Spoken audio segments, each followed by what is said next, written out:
ये जो आरक्षण विरोधी होते हैं ये मतलब परम पाखंडी होते हैं। क्योंकि मैं खुद सवर्ण हूँ तो मैंने बचपन से उनको आसपास से देखा है। 75 साल तो हो गए आरक्षण के। 75 साल में राजपूतों ने दलितों का दामाद बनाना शुरू किया? नहीं ना किया। ब्राह्मणों ने दलितों का दामाद बनाना शुरू किया? नहीं ना किया। सबका सोल्यूशन दामाद बनाना है सर। रोटी बेटी का मैं कह रहा हूँ। जाति प्रथा के क्या हैं आप बताइए, आप तो पढ़े लिखे हैं। जाति प्रथा के दो ही ना स्तंभ हैं, रोटी और बेटी।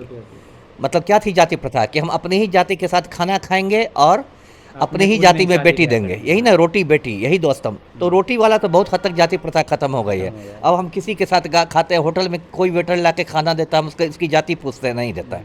लेकिन बेटी वाला तो अभी भी बचा हुआ है। उन्हीं सवर्णों को अपनी बेटी की शादी करनी होगी, तब वो अपने ही जाति का दामाद लाएंगे, तब उनको जाति प्रथा में, जाति व्यवस्था में सारे गुण नज़र आने लगेंगे। मैं तो कहता हूँ कि ठीक है, आरक्षण यदि हटाना है तो आरक्षण जाति व्यवस्था की उपज है, तो आप जाति व्यवस्था खत्म कर दीजिए, आरक्षण स्वतः खत्म हो जाएगा।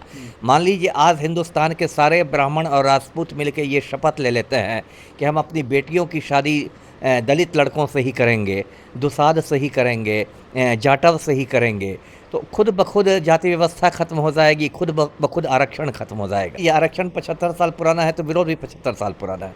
लेकिन अभी जो ये गोलबंदी हो गई है और अभी जो इसमें तेज़ी आ गई है ना, उस पर मैंने कहा लगता है। और देखिए आरक्षण जो विरोधी हैं, मैं स्पष्ट करूँ, आपने कहा ही मेरे बारे में, मैं खुद सवर्ण जाति का हूँ, कायस्थ हूँ। तो ये लोग कौन हैं जो आरक्षण का विरोध कर रहे हैं? ये लोग हैं सामंती मानसिकता वाले सवर्ण लोग हैं, जिनकी मानसिकता है सामंती है, जो नहीं चाहते हैं कि एक समता मूलक समाज बने। वो चाहेंगे कि जाति व्यवस्था बिल्कुल सुरक्षित रहे और वो ऊपर में रहे, बाकी लोग दब के रहे, नीचे में रहे, वो ब्राह्मण देवता बने रहे, राजपूत लोग मूंछ पर ताव देते रहे, दलितों पर वो जुल्म करते रहे, लेकिन आरक्षण खत्म हो जाए। तो ये पाखंड नहीं चलेगा। देश में हज़ारों सालों तक हिंदू समाज में जो जात पात रहा, ऊंच नीच रही, वर्ण व्यवस्था रहा, छुआछूत रहा, और उस तरीके से एक व्यवस्थित तरीके से शोषण हुआ, दलित बहुजनों का शोषण हुआ, बिल्कुल एक संस्थागत तरीके से धर्म के नाम पर, है ना। कि आप पढ़ेंगे कि मतलब पहले ठाकुर का कोई कुआं रहता था तो उससे दलित लोग पानी नहीं पी सकते थे। हिंदू मंदिरों में दलितों के प्रवेश पर पाबंदी थी, दलितों को शिक्षा से वंचित रखा जाता था, दलित महिलाओं के साथ बदसलूकी होती थी। मतलब जितने भी प्रकार के आप अत्याचार कर सकते हैं, सामाजिक अत्याचार, राजनीतिक, आर्थिक, सारे यौन अत्याचार, सारे अत्याचार होते थे। अभिजीत दीपके वाले पर पुलिस पीट रही थी तो यही लोग चिल्ला रहे थे, दिल्ली पुलिस लठ बजाओ हम तुम्हारे साथ हैं। अब जब इन पर लठ बज गया है, इनके पिछवाड़े पर लठ पड़ रहा है, तब इनको एकदम पुलिस अत्याचार लग रहा है। आरक्षण हटाओ आंदोलन अब सोशल मीडिया तक ही सीमित नहीं रह गया है। दिल्ली के जंतर मंतर पर कल जो है एक लंबा प्रोटेस्ट देखने के लिए मिला, यानी प्रदर्शन देखने के लिए मिला। वहाँ पे लगातार जो है कहा जा रहा था कि आरक्षण हटाओ और यूजीसी रोल बैक का नारा लगाया जा रहा था। और जितने भी जो लोग थे, स्वर्ण समाज के लोग थे, उनका कहना था कि आरक्षण जिस तरह से हमारे देश को बर्बाद कर रहा है उसको ख़त्म कर देना चाहिए या फिर उसको आर्थिक आधार पर जो है कर देना चाहिए। बातचीत करेंगे हमारे साथ पूर्व IPS अमिताभ दास सर हैं। सर, कल जो है एक जो सोशल मीडिया से जो प्रोटेस्ट शुरू हुआ था अब धरातल पर उतर गया है और उन लोग लगातार कह रहे थे कि हम जो है जंतर मंतर प्रोटेस्ट करेंगे। कल जंतर मंतर पर जो है प्रोटेस्ट देखने के लिए मिला। अभी स्वर्ण समाज से आते हैं, आपका क्या थिंक है इस पर? नहीं, सही है। जंतर मंतर पर एक प्रदर्शन हुआ, उसमें हज़ारों लोग आए थे, सवर्ण लोग, मतलब अगड़ी जाति के हिंदू, और कह रहे थे आरक्षण सुधार आंदोलन है। सुधार क्या बोलेंगे, मतलब मेनली उनकी मांग थी आरक्षण को ख़त्म करना, रिजर्वेशन को ख़त्म करना, मेरी जो नौकरियों और शिक्षा में आरक्षण उसको ख़त्म करना, और यही को लेकर प्रदर्शन हो रहा था। इसमें जो लेकिन जो टाइमिंग जो इस आंदोलन की है, तो उससे भी एक संदेह पैदा होता है कि ऐसा तो नहीं है कि सरकार ने ही आंदोलन प्रायोजित किया है जन जी को कमज़ोर करने के लिए, जन जी को जातियों के नाम पर बांटने के लिए। क्योंकि देखिए अंग्रेज़ों की नीति थी ना फूट डालकर शासन करने की। अंग्रेज़ लोग हिंदुस्तान में शासन करते थे तो फूट डाल के हिंदुस्तानियों को आपस में लड़ा के। तो पिछले कुछ महीनों में इस देश में जो जन जी आंदोलन शुरू हुआ है, अब तो जन अल्फ़ा भी पीछे पीछे आ गए हैं, तो उससे कहीं ना कहीं मोदी सरकार सख्ते में है। अभी आपने देखा कि इस तरह 15 दिन नरेंद्र मोदी और अमित शाह दोनों मानसून सत्र से मतलब लापता रहे, नदारद रहे, घर में छिपे रहे। मतलब इतना उनमें खौफ हो गया है कि संसद में आना बंद कर दिया प्रधानमंत्री और गृह मंत्री ने। और 20 जुलाई को आपने देखा कैसे नरेंद्र मोदी संसद के पिछले दरवाजे से भागते हुए दिखाई दिए। तो खौफ तो सरकार में कहीं ना कहीं है ही, और वो आंदोलन पूरे देश में फैलता जा रहा है। तो जिस तरह की टाइमिंग है उससे तो कई बार ये भी संदेह लगता है आदमी को कि हो सकता है ये भी सरकार के द्वारा ही प्रायोजित हो कि आरक्षण का एक शगुफा छोड़ दो तो जो जेनजी है वो आरक्षण समर्थक और आरक्षण विरोधियों में बंट जाएगा और फिर सरकार का विरोध कम हो जाएगा। टाइमिंग को देख के लगता लेकिन है। यह तो लंबे समय से मांग उठ रहा है सर कि आरक्षण को खत्म किया जाए। आप पहले भी देखे होंगे, अभी भी देख रहे हैं जिस तरह का देश में नहीं, माहौल सही है। सही बात है। वो तो जिस दिन से आरक्षण शुरू हुआ उसी दिन से उसका विरोध भी शुरू हो गया। मान लीजिए आरक्षण 75 साल पुराना है तो विरोध भी 75 साल पुराना है। लेकिन अभी जो ये गोलबंदी हो गई है और अभी जो इसमें तेज़ी आ गई है ना, उस पर मैंने कहा लगता है। और देखिए आरक्षण जो विरोधी हैं, मैं स्पष्ट करूँ, आपने कहा ही मेरे बारे में, मैं खुद सवर्ण जाति का हूँ, कायस्थ हूँ। तो ये लोग कौन हैं जो आरक्षण का विरोध कर रहे हैं? ये लोग हैं सामंती मानसिकता वाले सवर्ण लोग हैं, जिनकी मानसिकता है सामंती है, जो नहीं चाहते हैं कि एक समता मूलक समाज बने। देखिए आरक्षण ऐसे ही हवा में तो नहीं आ गया। आरक्षण आने की एक पृष्ठभूमि रही है। इस देश में हज़ारों सालों तक हिंदू समाज में जो जात पात रहा, ऊंच नीच रही, वर्ण व्यवस्था रहा, छुआछूत रहा, और उस तरीके से एक व्यवस्थित तरीके से शोषण हुआ, दलित बहुजनों का शोषण हुआ, बिल्कुल एक संस्थागत तरीके से धर्म के नाम पर, है ना, कि आप पढ़ेंगे कि मतलब पहले ठाकुर का कोई कुआं रहता था तो उससे दलित लोग पानी नहीं पी सकते थे।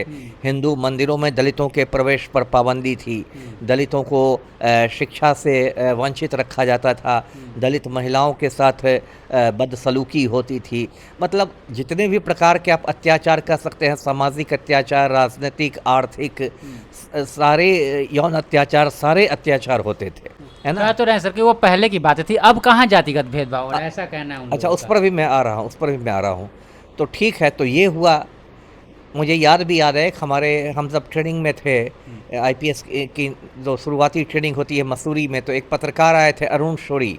उन्होंने आरक्षण के खिलाफ बोलना शुरू किया और उन्होंने कहा कि जापान में आरक्षण नहीं है। तो एक लड़के ने उठकर कहा कि जापान में छुआछूत भी नहीं है।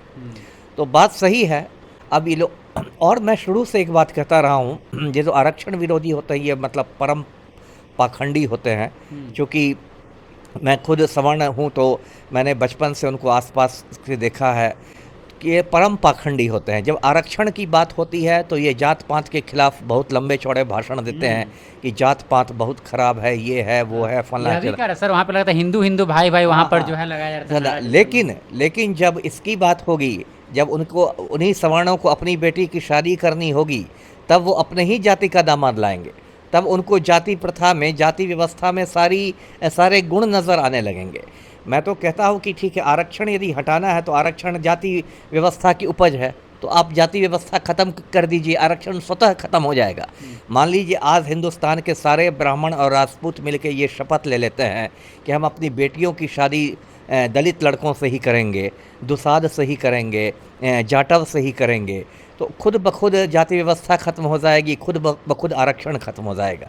लेकिन ये नहीं है, ये उनका पाखंड देखिए। वो चाहेंगे कि जाति व्यवस्था बिल्कुल सुरक्षित रहे और वो ऊपर में रहे, बाकी लोग दब के रहे, नीचे में रहे, वो ब्राह्मण देवता बने रहे, राजपूत लोग मूंछ पर ताव देते रहे, दलितों पर वो जुल्म करते रहे, लेकिन आरक्षण खत्म हो जाए। तो ये पाखंड नहीं चलेगा। और देखिए, इस आंदोलन से मैं बता दूं कुछ होना ज़्यादा नहीं है। देश में सीधे आप संख्या बल देखिए, अरिथमेटिक देख लीजिए, अंक गणित क्या है। लगभग 70 से 75% आबादी इस देश की दलित बहुजन की है। किसी सरकार की औकात नहीं है, चाहे मोदी की सरकार हो या कोई दूसरे की सरकार हो, कि वो आरक्षण को ख़त्म कर दे। ये किसी सरकार की औकात नहीं है। ठीक है, इस आंदोलन के बहाने कुछ लोग अपनी नेतागिरी चमकाएंगे, कुछ लोग अपनी दुकान चमकाएंगे, कुछ लोग अपना सोशल मीडिया पर आके भाषणबाजी करेंगे, लेकिन ये हटने वाला नहीं है जी। वहाँ पे सर एक और बात बोला जा रहा था कि सरकार हम लोगों की है या नहीं है, हम लोग इस देश के निवासी हैं या नहीं है। सवाल इसलिए कह रहे थे क्योंकि जिस तरह से अभिजीत दीप को परमिशन मिल गया वहाँ पे प्रोटेस्ट करने के लिए, लेकिन इन लोगों को जो स्वर्ण समाज के लोग, उनको परमिशन नहीं मिला जंतर मंतर प्रोटेस्ट करने के लिए, फिर भी लोग वहाँ पे पहुँच गए भारी संख्या में लोग। नहीं, ठीक है। देखिए, पहली बात तो अभिजीत दीपके को भी तो सरकार ने उस आंदोलन को भी तो कुचलने की पूरी कोशिश की। 20 जुलाई को जो संसद मार्च हुआ था, आप जानते हैं, पेलेट गन्स चलाए गए थे, मतलब ये नेम प्लेट हटा के वर्दी पर पुलिस वाले आए थे, लड़कियों के कपड़े फाड़े गए थे, ऐसा नहीं था। देखिए, सत्ता का तो चरित्र ही होता है कि वो दमनात्मक होती है। कोई भी सत्ता होगी वो दमनकारी होगी, वो लाठी चार्ज करेगी, वो आंसू गैस करेगी, वो आपको परेशान करेगी। इसलिए ऐसा नहीं कि सरकार हमारी नहीं है, उसकी नहीं है, लेकिन ठीक है, जंतर मंतर से उनको हटाया जा रहा है। और देखिए कितने ये लोग पाखंडी हैं। वही मैं सोच रहा था, जब जंतर मंतर पर उस समय अभिजीत दीपके वाले पर पुलिस पीट रही थी, तो यही लोग चिल्ला रहे थे, दिल्ली पुलिस लठ बजाओ हम तुम्हारे साथ हैं। अब जब इन पर लठ बज गया है, इनके पिछवाड़े पर लठ पड़ रहा है, तब इनको एकदम पुलिस अत्याचार लग रहा है। तो बेसिकली ये लोग, मैंने कहा ना, बहुत ही संकीर्ण मानसिकता के सामंती सवर्ण हैं। जो मेरे जैसे सवर्ण हैं, जो प्रगतिशील हैं, वामपंथी हैं, तरक्की पसंद हैं, जो समतामूलक समाज चाहते हैं, वो इन लोग के साथ नहीं है। ये वो सवर्ण हैं जो 21वीं सदी में रह रहे हैं, लेकिन जिनकी मानसिकता है एकदम मध्ययुगीन। 13वीं सदी के आगे मानसिकता बढ़ी ही नहीं है। अभी 21 जमाने में जी रहे हैं, और अभी भी वो चाहते हैं कि नहीं, वैसा ही समाज रहे कि हम, मतलब ये तो पहले होता था ना कि दलित की बेटी की शादी होती थी तो ज़मींदार के घर आती थी पहले, और तब दूल्हे के पास जाती थी। तो वे लोग उसी समाज का सपना देख रहे हैं, मुंगेरी लाल के हसीन सपने। लेकिन सर, इन लोगों का कहना है कि हम अपने लिए लड़ रहे हैं, अपने बच्चों के लिए लड़ रहे हैं, आने वाले भविष्य के लिए। जिस तरह आरक्षण देश को खोखला कर रहा है, इनका कहने का मतलब आरक्षण देश को जो खोखला कर रहा है, हमारे बच्चों को जो मेरिट को ख़त्म कर रहा है। नहीं तो ठीक है, आपके बच्चे हैं, बड़ी खुशी की बात है। दलित बहुजनों के भी तो बच्चे हैं, कि उनके बच्चे नहीं हैं? सबके तो बच्चे हैं। और यदि हज़ारों सालों के इतिहास में आपने उनके साथ अन्याय किया है, बेइंसाफ़ी की है, तो फिर सबको मौका मिलना चाहिए। ये तो किसी ने नहीं कहा है कि आपके बच्चे आगे बढ़े, लेकिन जो पूर्व में जो इतनी बेइंसाफ़ी हुई, इतना अन्याय हुआ, उसके लिए तो ज़रूरी है ना कि मतलब आरक्षण दिया जाए। ये हर जगह है, मतलब ऐसा नहीं है, अमेरिका में भी है। अब उसको रिजर्वेशन शब्द नहीं कहते हैं, वहाँ अफर्मेटिव एक्शन कहते हैं। लेकिन अमेरिका में भी जो अश्वेत लोग हैं, जो काले लोग हैं, उनके लिए बहुत जगह विशेष सुविधाएं रहती है, क्योंकि अमेरिका में भी बहुत साल रंग भेद रहा और गोरों ने कालों के साथ भेदभाव किया। तो ये सब दुनिया के हर सभ्य समाज में रहता है कि जो कमज़ोर वर्ग होते हैं उनको कुछ विशेष सुविधाएं दी जाती है। जी, ऐसे सवाल आखिर में उठता है यह कि 75 साल हो गया आरक्षण को, आरक्षण आखिर अभी कब तक? जब तक जाति प्रथा है, जब तक जाति व्यवस्था है। 75 साल तो हो गए आरक्षण के। 75 साल में राजपूतों ने दलितों का दामाद बनाना शुरू किया? नहीं ना किया। ब्राह्मणों ने दलितों का दामाद बनाना शुरू किया? नहीं ना किया। सबका सोल्यूशन दामाद बनाना है सर। रोटी बेटी का मैं कर रहा हूँ। जाति प्रथा के क्या हैं आप बताइए? आप तो पढ़े लिखे हैं। जाति प्रथा के दो ही ना स्तंभ हैं, रोटी और बेटी। मतलब क्या थी जाति प्रथा? कि हम अपनी ही जाति के साथ खाना खाएंगे और अपनी ही जाति में बेटी देंगे, यही ना रोटी बेटी, यही दो स्तंभ। तो रोटी वाला तो बहुत हद तक जाति प्रथा खत्म हो गई है। अब हम किसी के साथ खाते हैं, होटल में कोई वेटर ला के खाना देता है, हम उसका इसकी जाति पूछते नहीं देता है। लेकिन बेटी वाला तो अभी भी बचा हुआ है। इसलिए मैंने कहा कि 75 साल बाद भी यदि आपका दिमाग उतना नहीं खुला है कि ब्राह्मण लोग दलित को दामाद बनाने के लिए तैयार नहीं हैं, राजपूत लोग दलित को दामाद बनाने के लिए तैयार नहीं है, तो ठीक है, आरक्षण भी ढोइए। जब तक जाति प्रथा चलेगी तब तक आरक्षण चलेगा। जिस दिन जाति प्रथा खत्म हो जाएगी उस दिन आरक्षण खत्म हो जाएगा। यानी आरक्षण का विरोध करने से पहले रोटी बेटी का संबंध स्थापित करना होगा। वही मैं कह रहा हूँ, ये पाखंड नहीं चलेगा। ये जो सामंती सवर्ण है, ये पाखंडी लोग हैं। जब इनको जाति प्रथा से नुकसान होने लगता है आरक्षण से, तब इनके जाति प्रथा के खिलाफ बोलने लगते हैं। और जब इनको जाति प्रथा से फ़ायदा होता है, इनको मतलब ऊंचा स्थान मिलता है उसी जाति प्रथा में, तभी उसका सपोर्ट करने लगते हैं। तब उसको धर्म, संस्कृति और परंपराओं से जोड़ देते हैं। जी, यानी कुछ नहीं होने जाने वाला इस तरह से आंदोलन से कुछ नहीं होगा। कुछ लोग चेहरा चमकाएंगे, होगा कुछ नहीं। चलिए, तो हमारे साथ पूर्व IPS ऑफिसर अमिताभ दास सर थे। आरक्षण पे बातचीत हो रही थी। जिस तरह से देश में अभी माहौल बन रहा है, अब जो है जंतर मंतर पर लोग उतर गए हैं, स्वर्ण समाज के लोग लगातार प्रदर्शन कर रहे हैं, सर भी स्वर्ण समाज से आते हैं, तो इसीलिए सर का फीडबैक ले रहे थे। बाकी आपकी क्या प्रतिक्रिया है, प्रतिक्रिया लिखिए कमेंट बॉक्स में। धन्यवाद।